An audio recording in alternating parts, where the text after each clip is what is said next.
Hello बच्चों, कैसे हो आप सभी? अच्छे? Very good. तो बच्चों, आज मैथ्स की क्लास में हम क्या पढ़ने वाले हैं?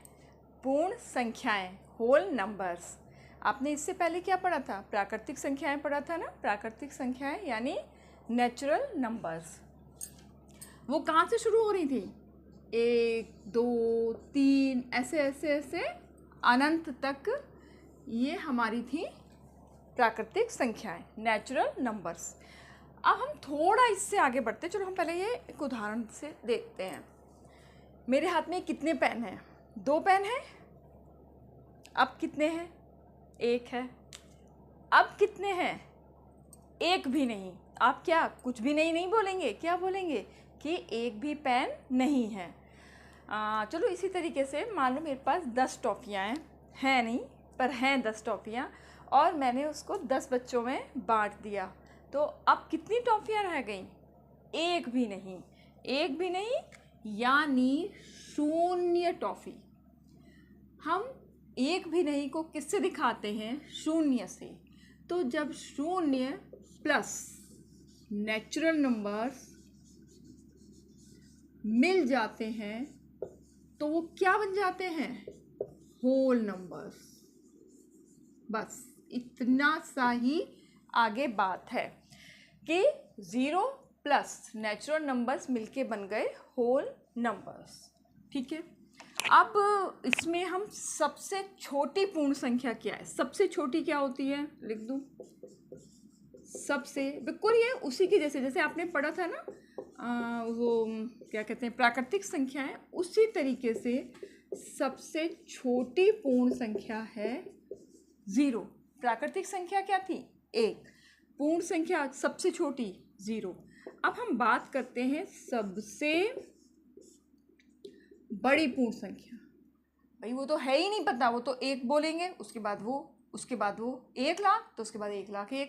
इस तरीके से सबसे बड़ी का हमें पता ही नहीं है, वो अनंत तक जाती है। छोटी हमें प्राकृतिक संख्या भी पता है और पूर्ण संख्या भी पता है। इसी तरीके से हमने क्या 2 वर्ड पढ़े थे ना, पूर्ववर्ती और एक अनुवर्ती। ठीक है। पूर्ववर्ती अनुवर्ती, चलो मैं इसको लिख के दिखा दूं। क्या 0, 1, 2, 3, 4, बस चलो मैं इतना लिखती हूँ। इसमें अगर मैं ये पूछूं कि 1 की पूर्ववर्ती संख्या कौन सी है, तो वो क्या है? 0 है। और 1 की अनुवर्ती संख्या क्या है? वो है 2। ये बिल्कुल प्राकृतिक संख्याओं के जैसा है, इसमें कोई भी ऐसी नई बात नहीं है। अनुवर्ती संख्याओं को इंग्लिश में क्या बोलते हैं? Successor, CCESSOR। और इसको क्या बोलते हैं? प्रेडेसेसर, PREDECESSOR। ये आपको दोनों तरीके से पता होना चाहिए। ठीक है। इसको इतना ज़्यादा मुझे नहीं समझाना है, क्योंकि नेचुरल नंबर्स में भी हम पहले समझा चुके हैं। इतनी बात क्लियर? आगे बढ़ते हैं। आगे है क्रमागत संख्याएं।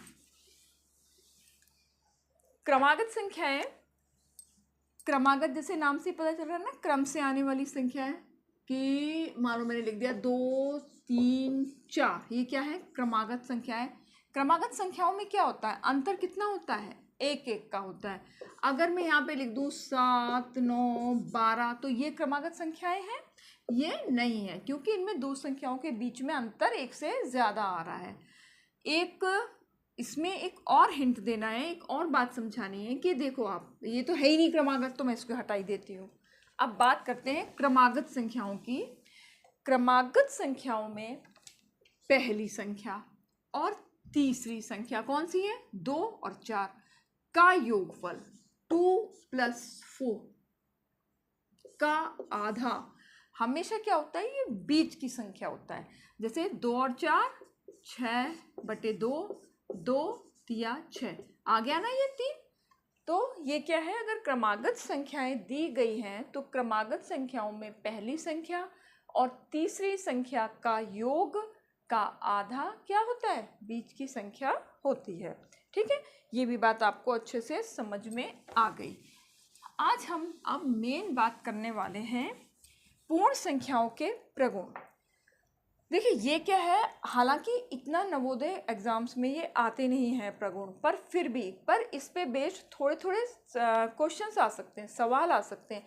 तो हम इसकी ना ज़्यादा थ्योरी पे नहीं जाएंगे, हम फटाफट से सवालों को समझ लेते हैं और इस तरीके से चारों प्रगुण भी हमें समझ में आ जाएंगे और उन पे अगर कोई सवाल आएगा तो वो भी आप कर सकते हो।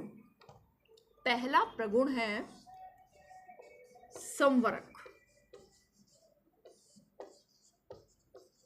संवरक प्रगुण, जिसको इंग्लिश में बोलते हैं क्लोजर प्रॉपर्टी।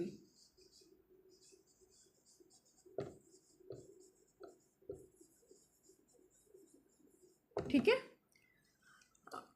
अब इसमें जैसे ये नेचुरल नंबर्स में भी था कि नेचुरल नंबर के साथ अगर हम जोड़ करेंगे तो क्या आता है, आंसर भी प्राकृतिक संख्याएं आती हैं। इसी तरीके से इसमें भी है। मान लो 1 + 1, एक क्या है, पूर्ण संख्या, एक क्या है, पूर्ण संख्या।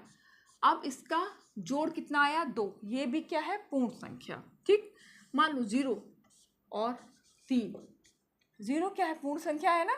अब 0 3 को जोड़ेंगे तो उत्तर क्या आया, 3, ये भी क्या है, पूर्ण संख्या। यानी संवर्ग का जो प्रगुण है वो जोड़ पर क्या है, लागू होता है। अगर मान लो मैं इसको घटाने पे करूं, घटाने में देखते हैं। चलो मैं पहले 2 में से 1 घटाती हूँ। घटाने पर है, ये क्या आ गया, योग। योग में प्रगुण काम कर रहा है। अब 2 में से 1 गया, 1 आया। ठीक है, चलो यहाँ तो लग रहा है कि ये भी पूर्ण संख्या, ये भी पूर्ण संख्या और ये भी पूर्ण संख्या। लेकिन अगर इसका उल्टा हो जाए, 1 में से 2 घटा दें तो उत्तर क्या आएगा, माइनस में आएगा। हालांकि अभी आपको ये नहीं पता है, मैं लिख देती हूँ, पर आपको ये आंसर आ जाता है माइनस में। यानी कि ये क्या है, पूर्ण संख्या नहीं है। तो इसका मतलब घटाने पर संवर्ग का नियम नहीं लग रहा है ना। ठीक है, अब इसी तरीके से हम गुणा और भाग पे भी देखते हैं कि ये क्या, मैंने क्या किया है ना, पहले प्रगुण लिख दिया और प्रगुण में चारों में देख लूंगी। इसी तरह से सारी प्रॉपर्टी ऐसी देखेंगे।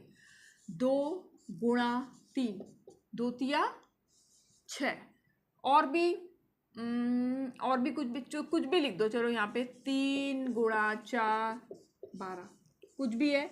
ये भी पूर्ण संख्या, ये भी पूर्ण संख्या, ये भी पूर्ण संख्या, ये भी होल नंबर, ये भी होल नंबर, ये भी होल नंबर। यानी गुणा पर संवर्ग का प्रगुण काम करता है। अब हम उसमें देख लेते हैं, भाग में देख लेते हैं।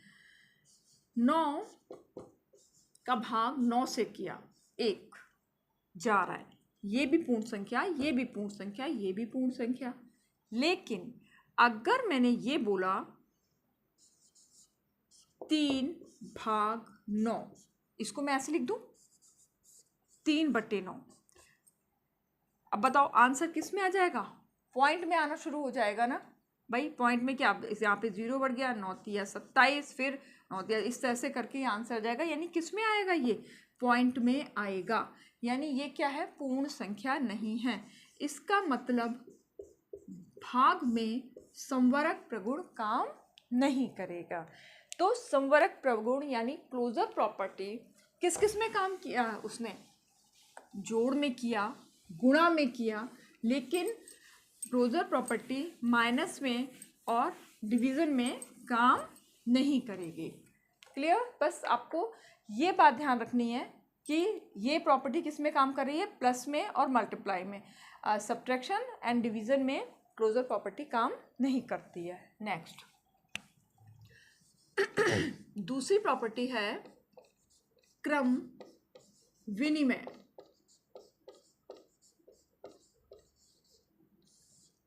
क्रम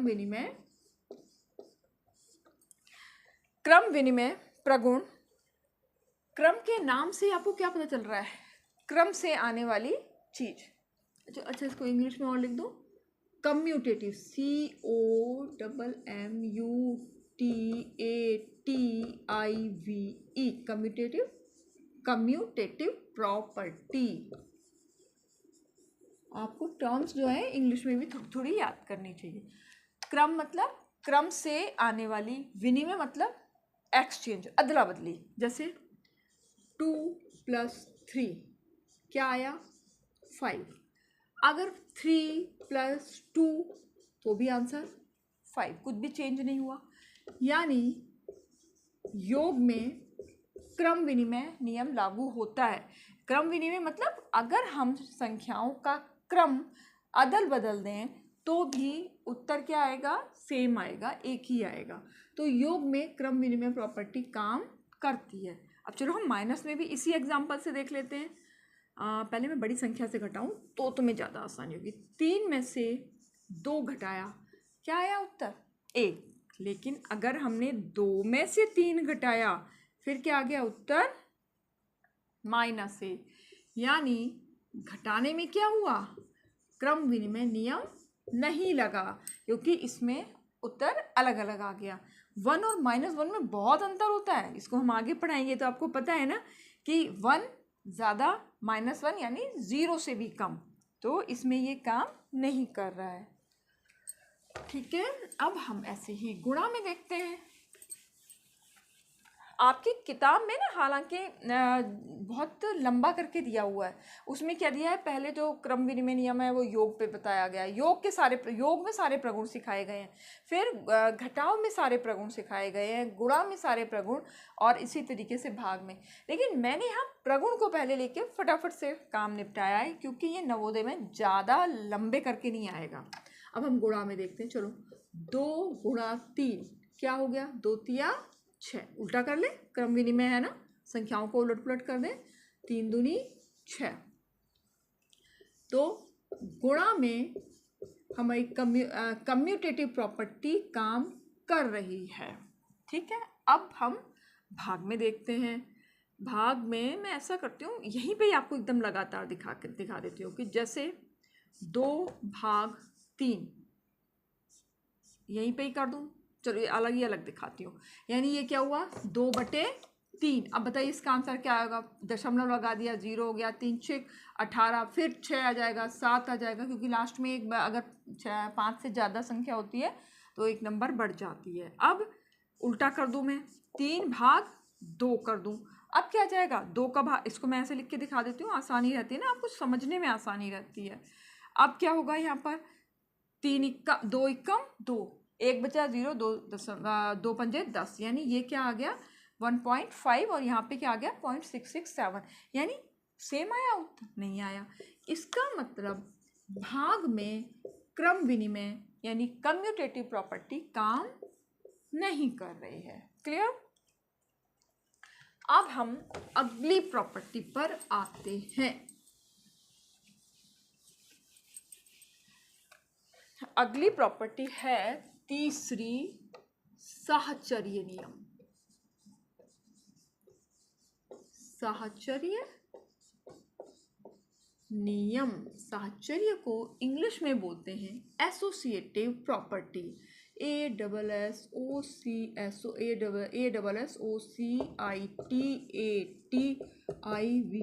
एसोसिएटिव प्रॉपर्टी।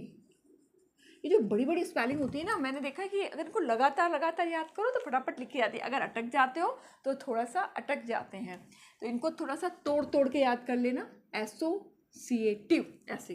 ठीक है, इसको ना हिंट के लिए क्रम विनिमय और एसोसिएटिव में थोड़े से आपको दिक्कत आती है। चलो पहले मैं समझाती हूँ, उसके बाद इनका अंतर क्लियर करूँगी।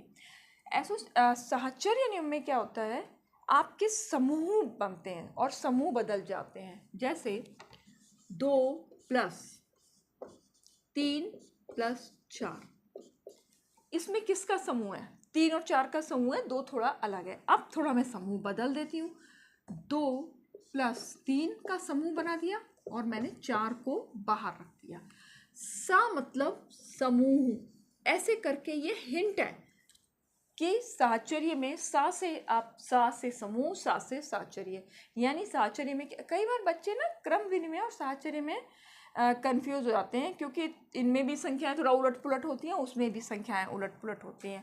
पर क्रम विनिमय में समूह नहीं उलट पुलट होता है, केवल संख्या इधर की उधर होती है, लेकिन साहचर्य में समूह उलट पुलट होता है। ऐसे याद करना, तभी मैंने सा का मैच मिला दिया है। अब 2 + 3 और 4 7, इधर की तरफ देखते हैं, 2 और 3 5 और ये 4। अब 7 और 2 9, 5 और 4 9, यानी जोड़ में समूह बदलने पर भी क्या हुआ, उत्तर समान ही आया है।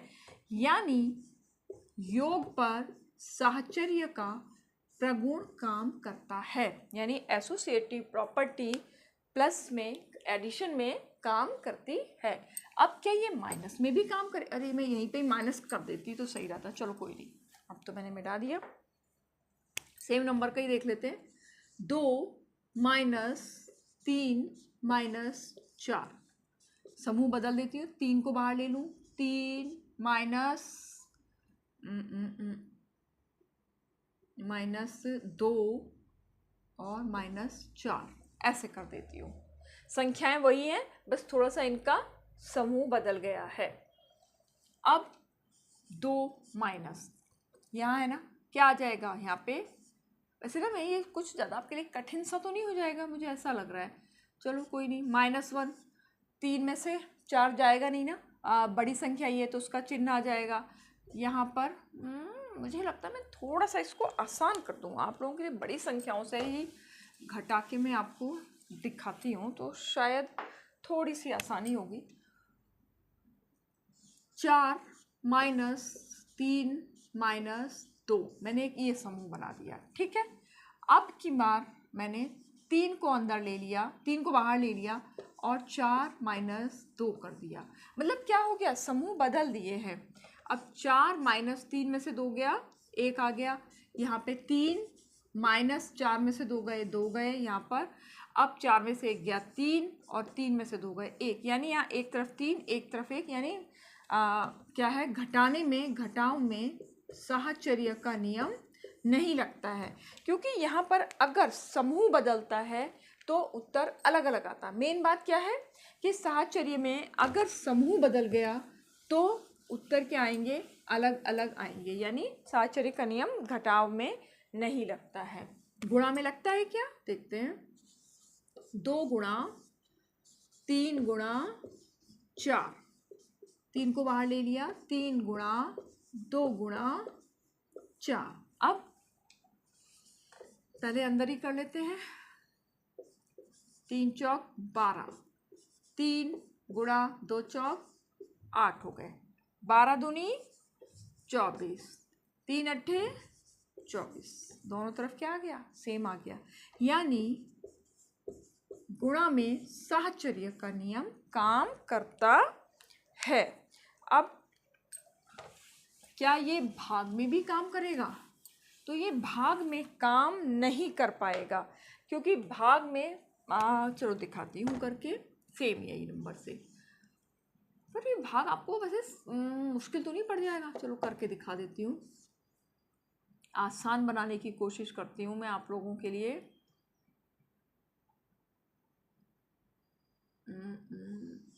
6 भाग 3 देखती हूँ, उससे सही बैठेगा क्या आप लोगों को? बैठना तो चाहिए। बराबर, अब मैं क्या कर दूँ, इसमें 3 को बाहर ले लेती हूँ। ये मैं इसलिए मुझे इतना सोचना पड़ रहा है कि आपको मुश्किल नहीं हो समझने में। अब क्या हुआ, समूह बदल गए ना, यहाँ पर अंदर 6 और 3 थे, यहाँ अब की बार क्या हो गए, 6 और 2 हो गए हैं, 3 बाहर आ गया, पहले 2 बाहर था, समूह बदल चुके हैं। अब पहले अंदर का भाग किया, 3 का भाग 6 में किया, क्या आ गया, 2 आ गया। अब ये 3 बाहर है, अब 6 का भाग 2 में दिया, क्या आ गया, 3 आ गया। वैसे ना ये तो बाई चांस आ गया है, सही सही ही आ गया है। इसको मैं और बदल दूँ, साहचर्य का नियम वैसे भाग में जरूरी, चलो इसमें तो आ गया, मैं लिख देती हूँ, इसमें आ गया। अब हम थोड़ा और समूह बदलते हैं, एक सवाल ये है, एक सवाल और ले लेते हैं। चलो इसमें अब क्या किया मैंने, 2 भाग, ये सेम लेती हूँ मैं, 6 भाग 3। अब लेकिन इसमें मैंने क्या किया, 6 को बाहर ले लिया, 6 भाग और 3 भाग 2 अंदर रखे। भाई समूह तो अभी भी बदला ही है ना। अब क्या हुआ, यहाँ पर तो यही रहा, अब यहाँ पे चीज़ बदल गई है। 2 का भाग जब हमने 3 में दिया, 3/2, तो क्या आया था उत्तर 1.5, यानी 6 भाग 1.5। अब जब हम यहाँ पे 2 का भाग 2 में देंगे तो क्या आ जाएगा, 1 आ जाएगा। लेकिन मैंने ये क्या किया, इसको लिखने की ज़रूरत नहीं है ना। 6 यहाँ पे बराबर का निशान आ गया, 6 ये बाहर है, 3 में 2 का भाग 3 में दिया तो आ गया 1.5। अब यहाँ पे 2 का भाग 2 में दिया तो 1 आ गया। लेकिन जब यहाँ पर यहीं पे कहीं कर दूँ 6 ऐसे मैंने किया तो क्या हुआ, ऐसे ही तो हुआ।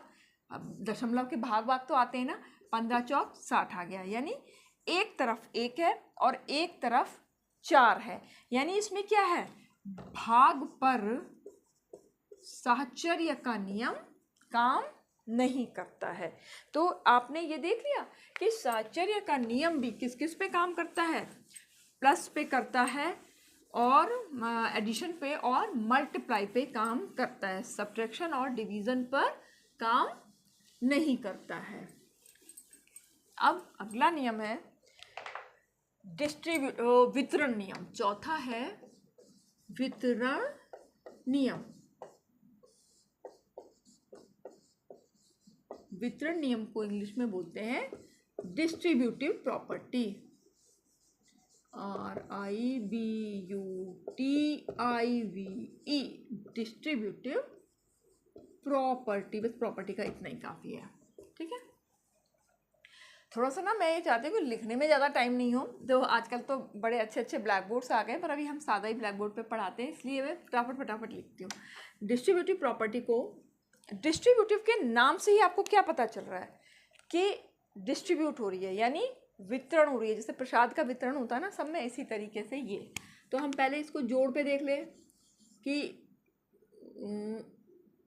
2 गुणा, ये इस तरीके से होता है 3 + 4, ठीक है।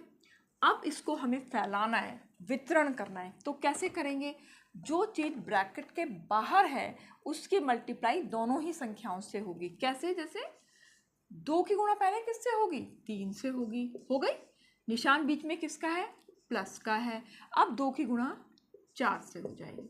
अब हम देखते हैं, ठीक है, आपने ये लिख लिया। अब हम देखते हैं क्या सब आंसर सेम आ रहा है, क्या आ रहा है तो वितरण का नियम प्लस में लगेगा, एडिशन में लगेगा। नहीं आ रहा तो उसका मतलब नहीं लगेगा।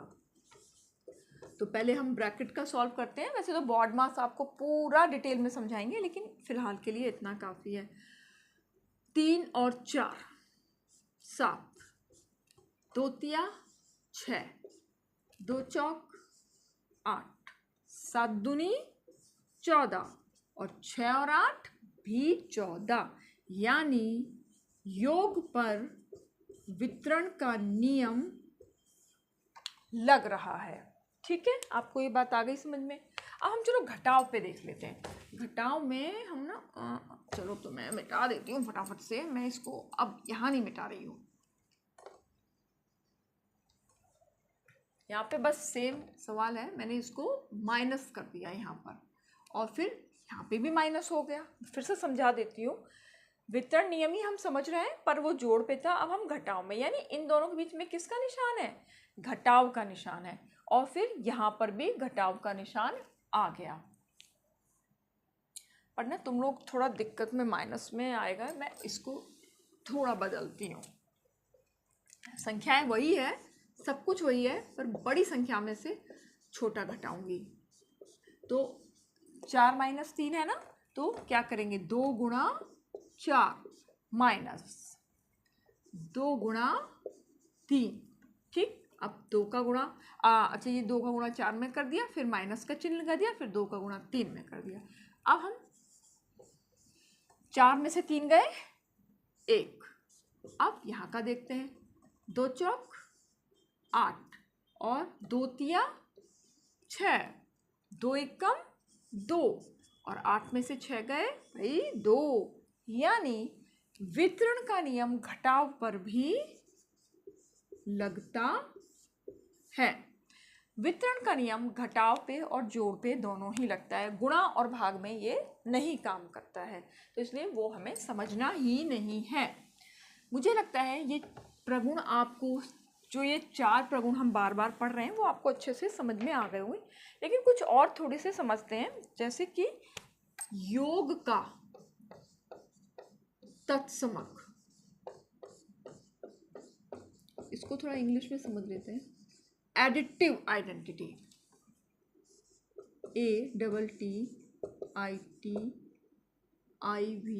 एडिटिव आइडेंटिटी, IDENTI, IDENTITY, गलत तो नहीं लिख दिया, आइडेंटिटी, ठीक है। योग का तत्समक क्या शब्द है? योग का तत्समक मतलब, अभी समझो आप इसको, योग का तत्समक अगर पूछना है कौन है, तो वो है एक, वो क्या है, वो क्या है, जीरो। किस तरीके से? अगर 2 में हम जीरो जोड़ते हैं तो उत्तर क्या आता है? 2 आता है। 5 में ज़ीरो जोड़ते हैं तो भी उत्तर 5 आता है। मान लो 0 में हम ज़ीरो जोड़ते हैं तो उत्तर 0 आता है। कहने का मतलब ये है कि ये क्या है, 0 को हम किसी भी नंबर से जोड़ते हैं तो उत्तर जो है वही नंबर आता है। आता है नहीं आता है? 2 में जोड़ा 0 तो 2 आ गया 5 में, यानी कि जिस भी नंबर में 0 जोड़ा जाएगा उत्तर सेम आएगा। तो इसलिए 0 को क्या बोलते हैं? योगात्मक। अब योग का लिख दिया, योगात्मक तत्समक बोलते हैं, एडिटिव आइडेंटिटी बोलते हैं। ये वाली बात आपको अच्छे से समझ में आ गई। अब हम देखते हैं गुणात्मक तत्समक। ये कुछ टर्म्स हैं जो आपको समझनी जरूरी है। गुणात्मक तत्समक, गुणात्मक मतलब मल्टीप्लिकेशन, गुणा मतलब मल्टीप्लिकेटिव,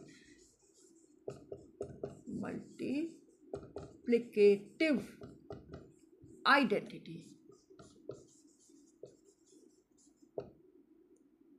मैं यहाँ रुक जा रही हूँ, IDENTITY, कुछ गड़बड़ तो नहीं? आइडेंटिटी, ओके, ठीक है। अब इसमें क्या है, गुणात्मक तत्समक क्या होता है? 1 होता है। जैसे 2 गुणा 1 बराबर 2 और 5 गुणा 1 बराबर 5। यानी कि 1 को आप किसी से भी, मान लो भी आप 100 से भी करोगे ना तो भी उत्तर क्या आएगा? 100 आएगा।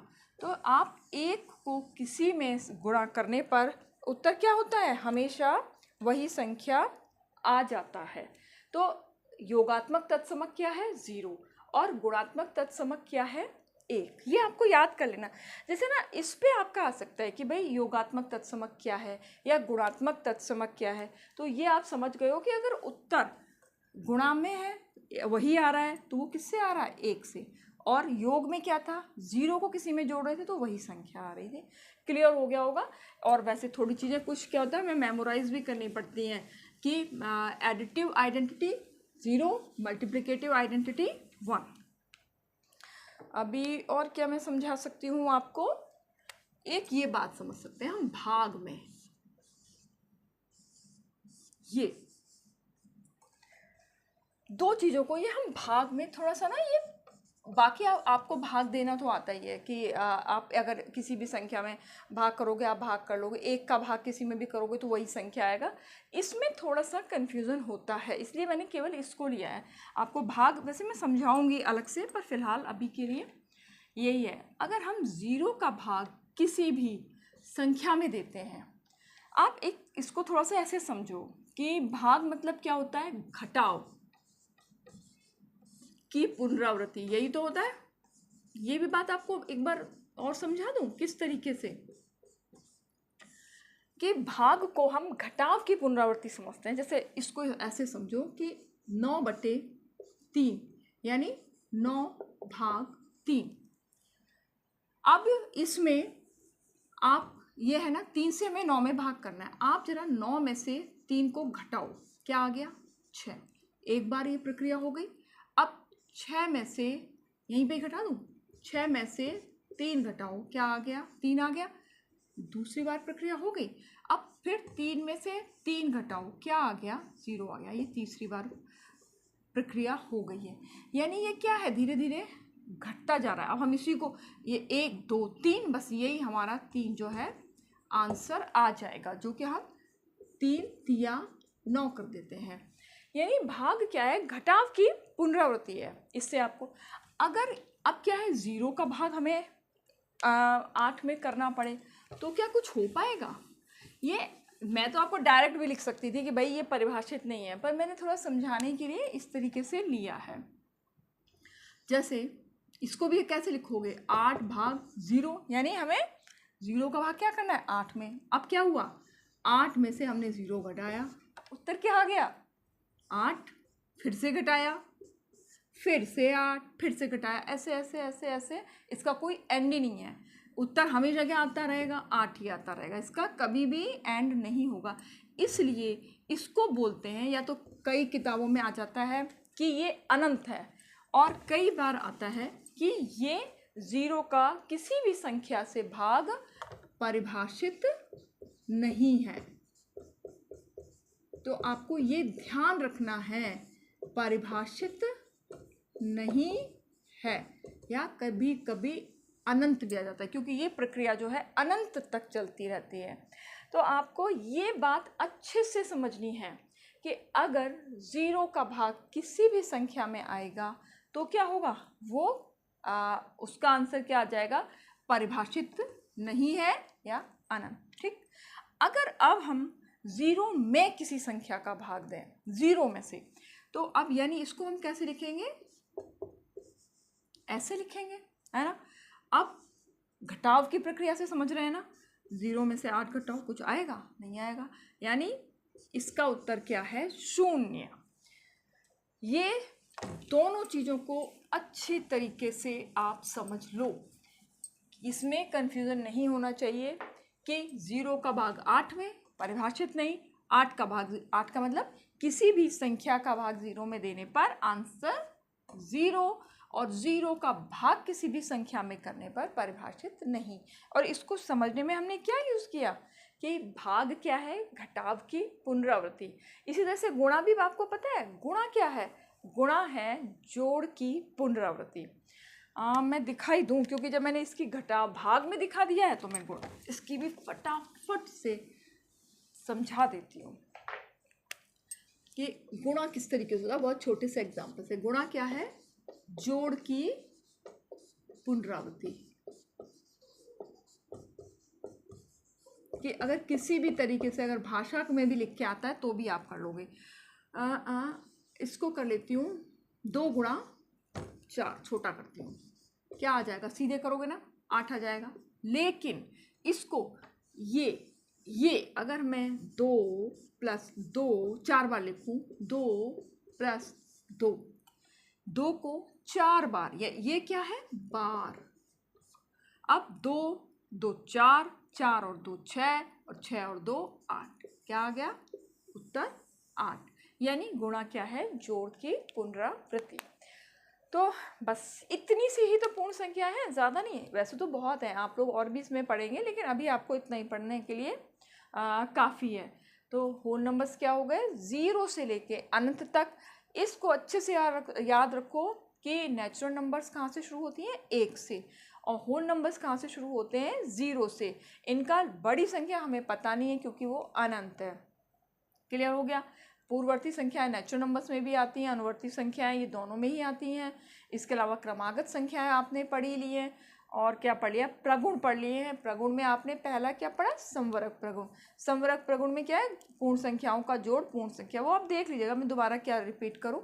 एक तो आपने जो 4 प्रगुण पढ़ लिए हैं, संवरक प्रगुण, क्रम विनिमय प्रगुण, साहचर्य प्रगुण एवं वितरण नियम। और एडिटिव आइडेंटिटी क्या होती है? 0। मल्टीप्लिकेटिव आइडेंटिटी क्या होती है? 1। बस इतना काफ़ी है, इतना समझने के लिए। फटाफट से मैं फास्ट रिवीजन भी कर लिया है। तो अगर आपको ये सब कुछ समझ में आ गया है तो इसके क्वेश्चन आंसर्स आप करना और मुझे बताना। कोई भी मुश्किल आई है तो आप कमेंट बॉक्स में लिखकर भेज सकते हैं। आपको वीडियो अच्छा लगा हो तो लाइक कीजिए, चैनल को सब्सक्राइब कीजिए, और अपनी हेल्थ का ध्यान रखिए। अगले वीडियो तक बाय बाय।